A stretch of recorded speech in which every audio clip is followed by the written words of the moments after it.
comme nous sommes une nation choisie, je te réponds là. Ces pays, Oui, nous ne sommes pas... vous a dit que ce pays est une nation choisie. Mais je vais t'expliquer ça ici. Tu verras les preuves tangibles avec les toi que je te dis.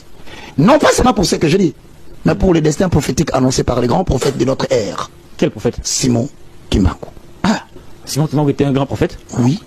Vous croyez en lui? Je te dis, je crois en lui.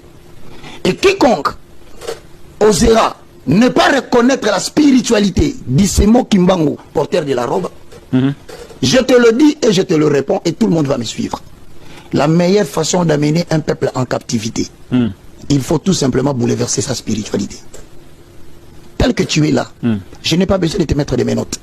Mais si j'arrive à bouleverser ta spiritualité, je te fais entrer dans la prison spirituelle.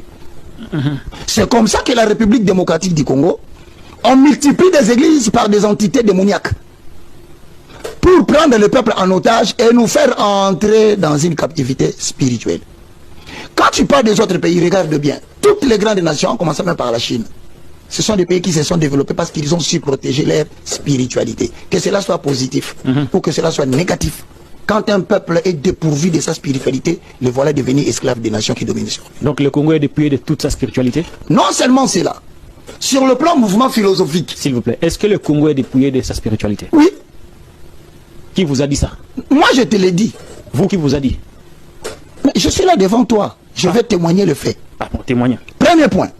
Parce qu'avec moi, il faut convaincre. Hein? Toutes les autorités politiques africaines, du moins, avant d'avoir une certaine parcelle d'impérium, tu ne t'es jamais posé la question pourquoi ils vont faire le tour à Rome. Pourquoi ils vont à Rome? Mais c'est ça la question. Pourquoi chaque président, une fois élu, doit passer à Rome? Ce n'est pas à moi de te répondre. Va chercher ceux qui sont partis à Rome là, ils vont te dire. Non, non, dis-nous. Non. Nous. Vous comment je vais savoir la vérité? Comment je vais savoir? Je t'informe que si vous ne savez pas pourquoi vous abordez la question. J'ai abordé la question pour te dire qu'il y a une certaine allégeance qui se fait au premier citoyen du monde. Vatican, c'est un État qui gère la spiritualité du monde entier. Si on ne t'a pas dit, moi je t'informe. Vous prêtez allégeance au pape.